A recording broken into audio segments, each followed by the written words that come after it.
जय हिंद दोस्तों, स्वागत है आप सभी का अपने विजन क्लास परिवार में। दोस्तों आज मैं आपको पढ़ाऊंगा कार्बन डाइऑक्साइड के गुण। पिछले वीडियो में बताया था पेट्रोलियम के गुण। आज देखते हैं कार्बन डाइऑक्साइड का क्या महत्व है धरती पे। देखिए, पहला, कार्बन डाइऑक्साइड एक रंगहीन, देखिए कार्बन डाइऑक्साइड एक रंगहीन, गंधहीन और स्वादहीन गैस है। न इसमें रंग होता है, न गंध होता है और न स्वाद होता है। दूसरा गुण क्या है कि कार्बन डाइऑक्साइड हवा से भारी होता है। कार्बन डाइऑक्साइड हवा से भारी होता है और कितना, 44 ग्राम भारी होता है। ठीक है। तीसरा पॉइंट क्या है कि कार्बन डाइऑक्साइड अम्लीय प्रकृति की होती है। कौन सी प्रकृति? प्रकृति दो पदार्थ में तो होती है, एक क्षारीय होती है, एक अम्लीय होती है। तो कौन सा है? अम्लीय, क्योंकि ये धातु है, धातु के ऑक्साइड होता है, अम्लीय प्रकृति की होती है। चौथा पॉइंट है कि यह आग को बुझाने में मदद करती है, इसलिए इसे अग्निशामक में हम लोग यूज भी करते हैं। सल्फ्यूरिक अम्ल और कार्बन डाइऑक्साइड का मिश्रण ही यूज करते हैं हम लोग, तो आग को बुझाने में मदद करती है। अगला पॉइंट है कि यह चूने के पानी को दुधिया कर देता है। जब चूना के पानी में अगर हम लोग मुंह से फूकेंगे, मान लेते हैं कि चूना का पानी लिया कोई, ठीक है, चूना का पानी लेके और इसे जब हम मुंह से फूकेंगे ना तो वह पानी क्या हो जाएगा? दूधिया हो जाएगा। ऐसा आप लोग नहीं सोचिएगा कि अरे चूना का पानी तो उजला होता ही है, नहीं, ऐसा नहीं समझना है। जस्ट क्या करना है कि चूना को पानी को घोल देना है और घोल के 2-4 घंटा छोड़ देना है। उसके बाद पानी को क्या करना है? निथार लेना है धीरे धीरे।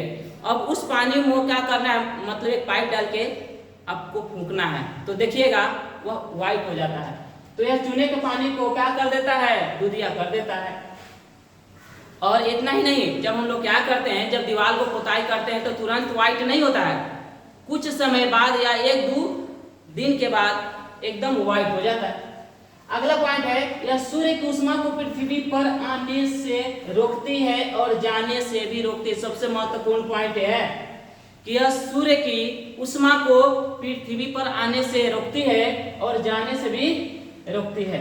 और देखिए 7वां जो पॉइंट है कि सूर्य के ऊष्मा को रोकने के कारण ही ग्रीन हाउस प्रभाव का कारक है। किसका है? ग्रीन हाउस प्रभाव। ग्रीन हाउस प्रभाव जब क्या होता है कि जब सूर्य के ऊष्मा आता है तो यहाँ से रात में जाने नहीं देता है, जिसके कारण इसे हम लोग ग्रीन हाउस प्रभाव कहते हैं। ठीक है। ग्रीन हाउस प्रभाव एक मतलब से कांच का घर है जिसमें कार्बन डाइऑक्साइड भरा होता है। ठीक है। अगला पॉइंट है कि पृथ्वी के वायुमंडल में CO2 की प्रतिशत मात्रा 0.03% होती है, मतलब सिर्फ 0.03%। और यही देखिए हमारे लिए कितना लाभदायक है। हाँ, ज्यादा होगा तो खतरनाक है और कम भी होगा तो भाई खतरनाक है। अगला पॉइंट है कि यदि CO2 की मात्रा धरती पर से खत्म हो जाए, यदि मान लेते 0.03% है, ये भी क्या हो जाए? खत्म हो जाए, तो पृथ्वी क्या होगा? तो पृथ्वी एक आग का गोला नहीं, बर्फ का गोला बन जाएगा। कैसा? बर्फ का। यदि मान लेते हैं कि हम रात में सोए कंबल ओढ़ के और किसी कारणवश इस पृथ्वी की सतह से कार्बन डाइऑक्साइड खत्म हो जाए, तो सुबह पूरा के पूरा एक कंबल के साथ आप भी या हम लोग भी ढके होंगे बर्फ से। ठीक है। तो पृथ्वी के वायुमंडल में CO2 की प्रतिशत मात्रा 0.03% होती है, और यदि CO2 की मात्रा पृथ्वी पर से खत्म हो जाए तो धरती बर्फ का गोला बन जाएगा। अगला है कि CO2 के कारण ही पेड़ पौधे हरे भरे होते हैं, प्रकाश संश्लेषण के कारण, और हम लोग श्वसन भी करते हैं। यदि प्रकाश संश्लेषण ना हो तो ऑक्सीजन भी नहीं मुक्त होगा उत्पाद के रूप में। प्रकाश संश्लेषण जब होता है तो उत्पाद के रूप में ऑक्सीजन, और वही ऑक्सीजन हम लोग क्या करते हैं? लेते हैं, श्वसन।